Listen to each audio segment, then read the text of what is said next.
consider working on as he's continually forming us into the image of his son, Yeshua. Now, I've observed, and maybe you have also, that marital mayhem is running amok in general. And I'm sad to report it's having an adverse impact in the lives of believers as well.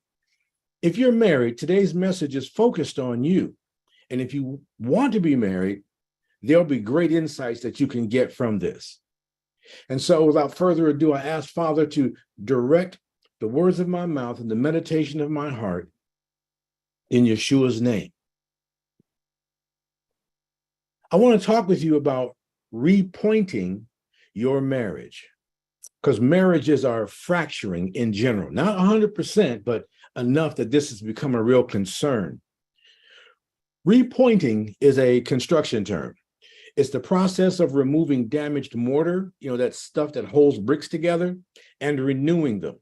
While mortar can last 20 to 50 years without maintenance, eventually the impact of the natural elements like wind and rain will cause the mortar to erode.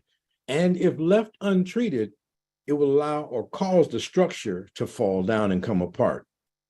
In a similar way, the natural elements and stresses of everyday life, like housekeeping, family interactions, and work, our jobs, can erode the mortar holding our lives together.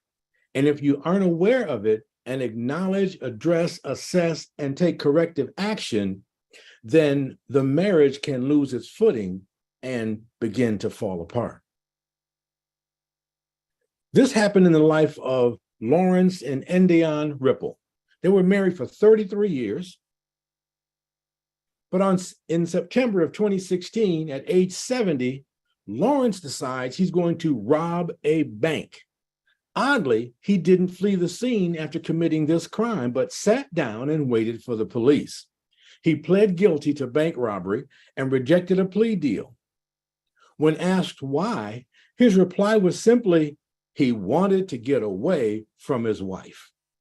Somewhere along the way, something changed.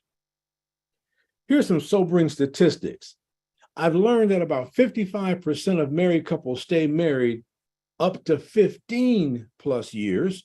That drops down to 35% that make it to over 25 years. And then it plummets to where only about 6% see 50 years or more. I would rather see that 6% of marriages might not make it to 50 rather than the statistics I've had to share right now. Marriage from time to time, it needs reinforcement, renewal, and renovation. And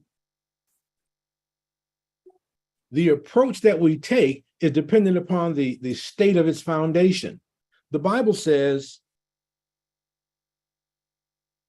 when we follow Yeshua's teachings, it's like building your house on a rock, a solid foundation. But if not, it's like building on a foundation of sand. And believe me, there are many attacking the biblical foundation of marriage. We know this because they're attacking the foundation of the Bible, which is God's word. The Bible has God's instruction, direction, and wisdom for people like us, humanity. And they're attacking and bombarding this foundation with man's words and philosophies. And even though you may start with a good foundation, Psalm 11:3 reads, if the foundations are destroyed, what can the righteous do? With this onslaught and bombardment of what the world system is trying to do to the very foundation of our lives, some of us might not even realize things are happening there before it might be too late. All people, moi included, have what some see as flaws in their life. It could be the way they do things. Maybe they're slow to take action on different things. We might call them lazy, and they might be, while others seem to really take care of things and they're very efficient and organized because they have varying degrees of OCD. But if you take notice, or if you notice cracks and flaws in your marriage, which haven't been addressed, It's only a matter of time before it explodes like a bomb and ruin everybody's holidays, or worse, it implodes and the relationship collapses in on itself. And like the ripples, people are wondering, how could that happen? They've been married for so long. A marriage needs a 3-layer foundation. Many people don't realize that. And that involves roles, relationships, and responsibilities. Marriage, or like I like to call it, the covenant of companionship, is Yahweh's idea. In Genesis chapter 2, verse 18, then Yahweh God said, it's not good for the man to be alone. I'll make him a helper suitable for him.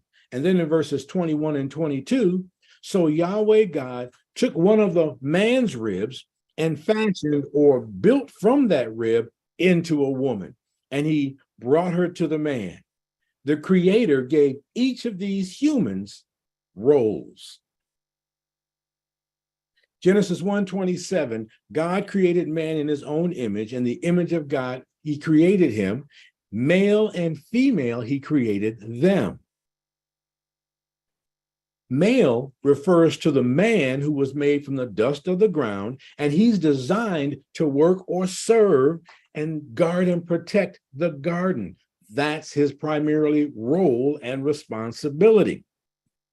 The female refers to the woman who was built from man and designed to help the man in ruling over Yahweh's creation and bearing children, because Yahweh had the Creator has a purpose for how he designed males and females. In a similar way, Henry Ford had a purpose in mind when he designed the Ford Model T car. Not everybody liked it. They didn't agree with it, but no one could change it.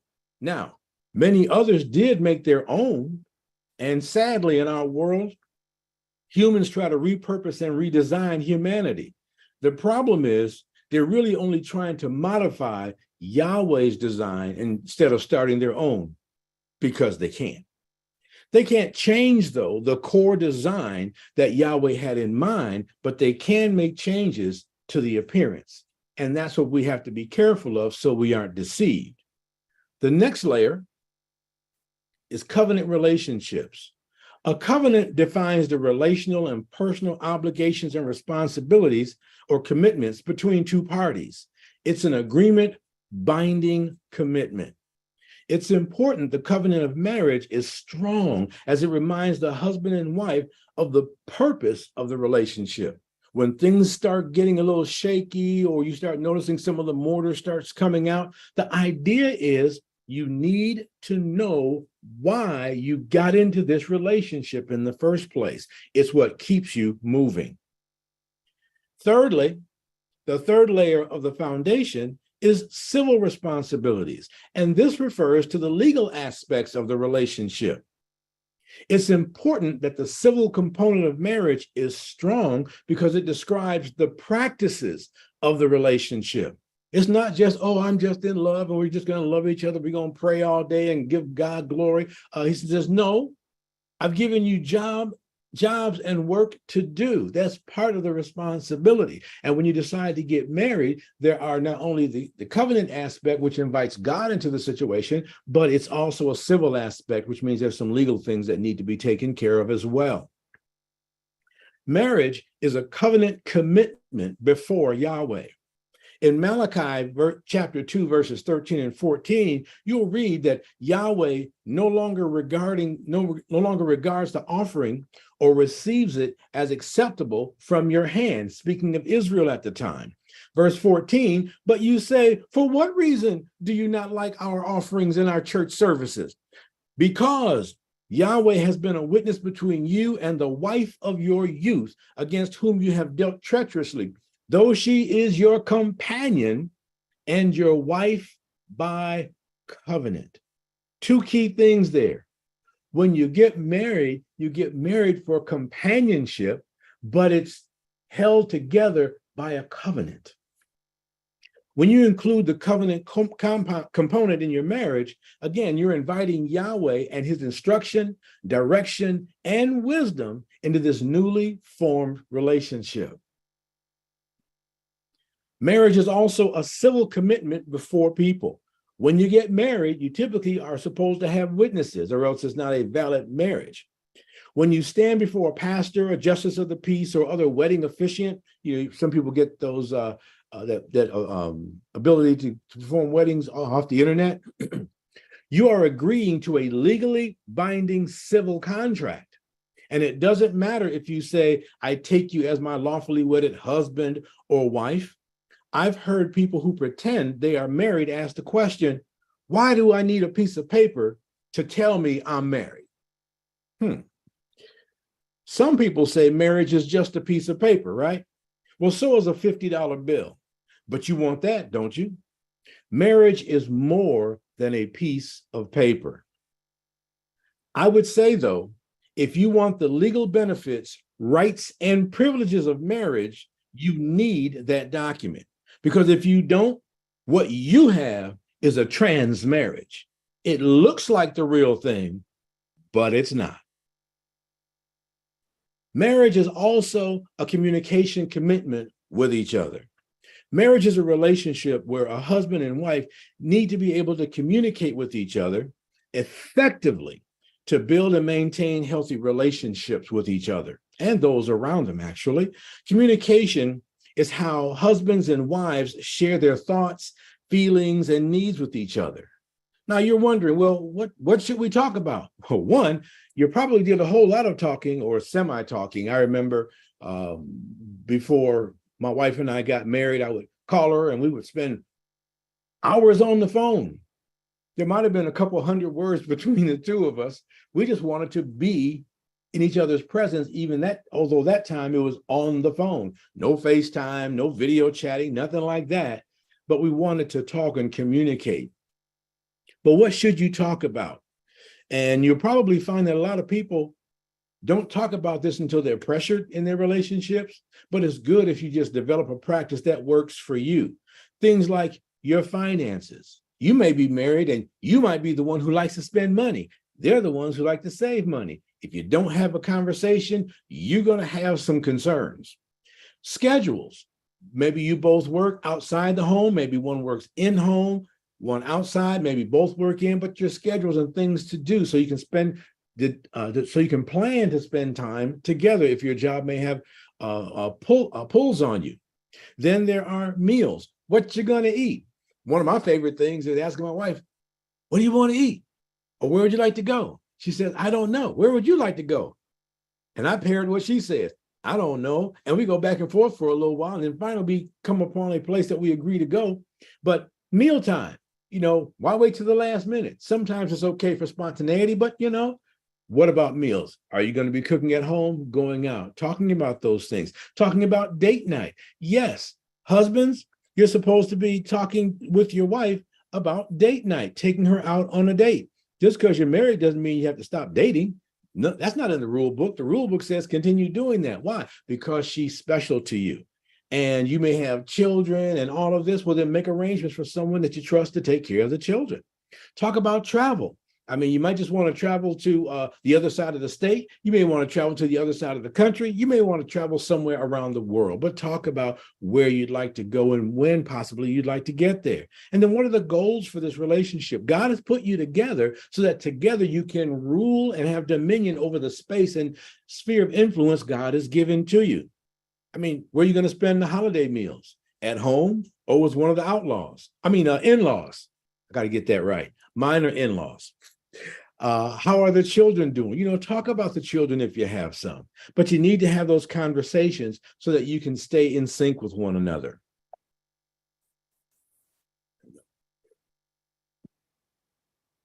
As it turns out, for the Ripples, Lawrence had a quadruple bypass, heart surgery, and that put him into a deep, deep, deep depression.